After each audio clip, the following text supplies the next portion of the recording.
성화론 5번째, 오늘 우리에게 주시는 하나님의 말씀은 고린도후서 9장 6절에서 8절까지 말씀입니다. 이것이 곧 적게 심은 자는 적게 거두고 많이 심는 자는 많이 거둔다 하는 말이로다. 각각 그 말씀에 정한 대로 할 것이요 인색함으로나 억지로 하지 말지니 하나님은 즐겨내는 자를 사랑하시느니라.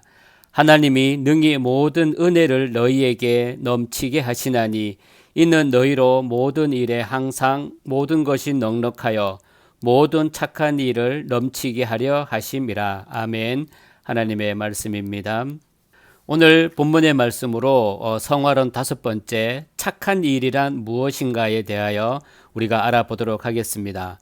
본문에서 사도가 말한 착한 일은 헌금과 연관이 있습니다.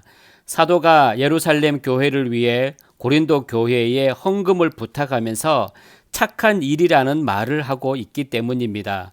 그러면 착한 일은 다른 교회를 위해 헌금하는 것인가? 라는 물음이 있을 수 있는데 그것은 아닙니다.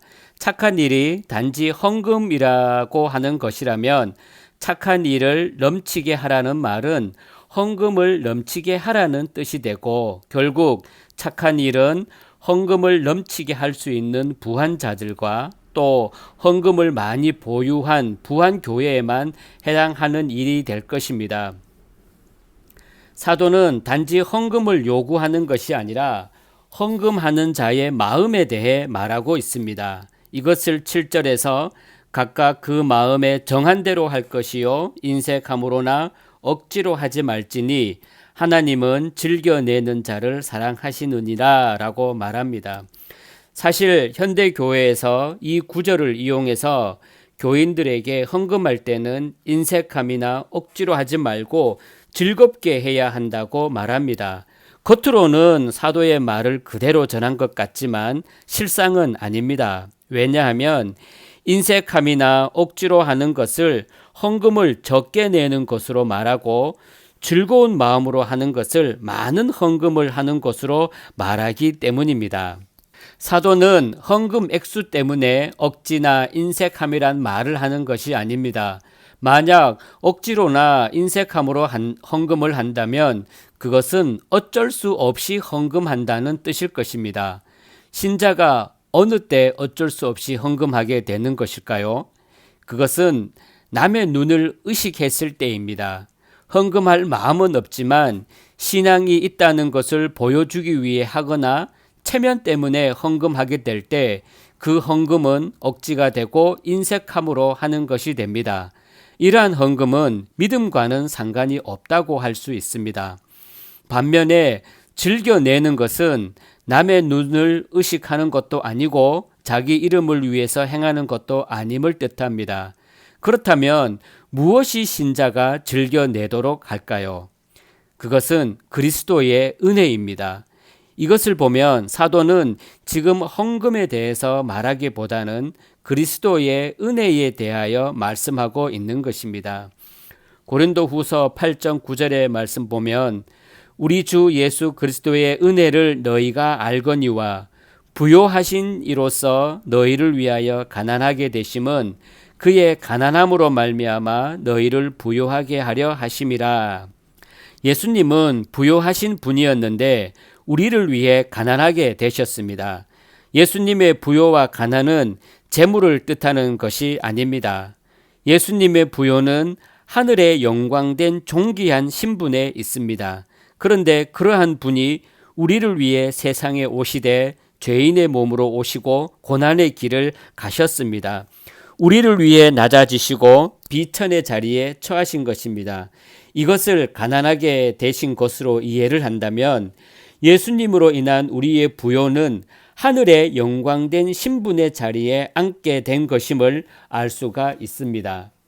그러므로 예수 그리스도의 은혜 아래에 있는 신자는 부요한 자입니다. 그런데 정작 이 부요가 마음에 와닿지 않습니다. 왜냐하면 재물이 늘어난 것이 아니기 때문입니다. 그래서 부요를 실감하지 못하는 것이고 신자된 자신 역시 부요한 자로 여기지를 못하는 것입니다. 하지만 이것이야말로 신자답지 못한 것입니다. 그리고 우리를 위해 가난하게 되신 예수님의 은혜를 마음에 두지 않는 것이 됩니다. 그렇게 보면 사도는 헌금을 통해서 신자의 부요함을 증거하고 있음을 알 수 있습니다.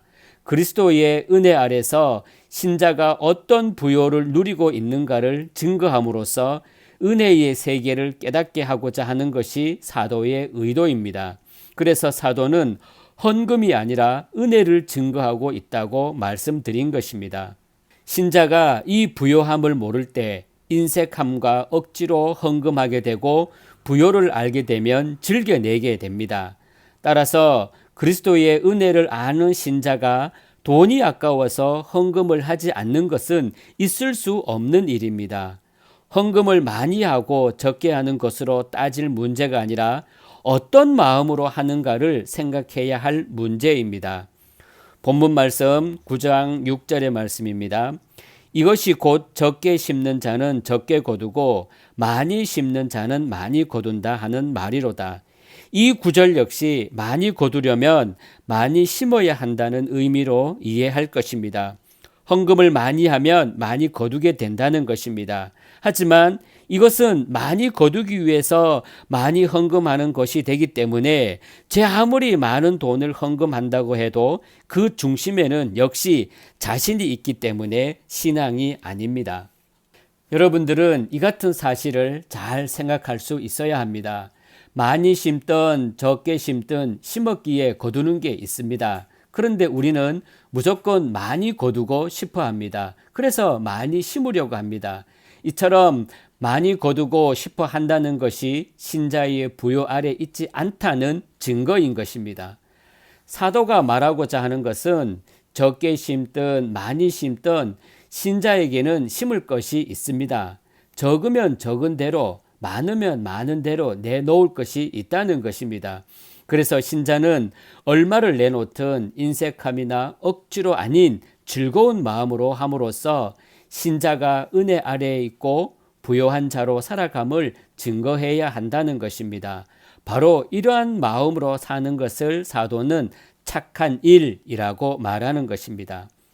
착한 일은 신자가 그리스도의 은혜를 알고 자신의 부요를 깨달으며 모든 일을 즐거움으로 하는 것입니다.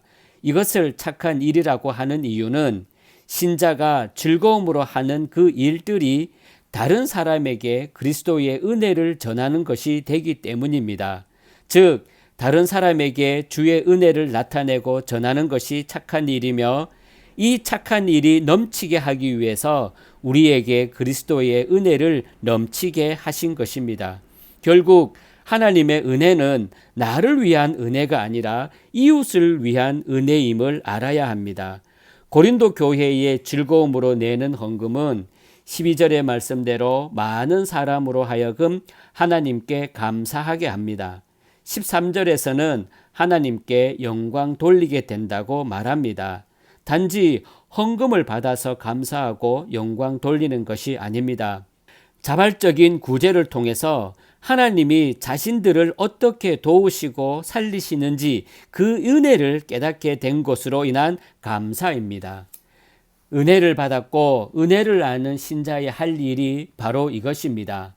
함께하는 지체들이 하나님께 감사하고 영광 돌릴 수 있도록 돕는 것이 신자에게 넘쳐야 할 착한 일입니다. 신자의 부요함을 깨달으시고 여러분의 부요가 다른 이에게 그리스도의 넘치는 은혜로 전달될 수 있기를 존귀하신 주님의 이름으로 축복합니다.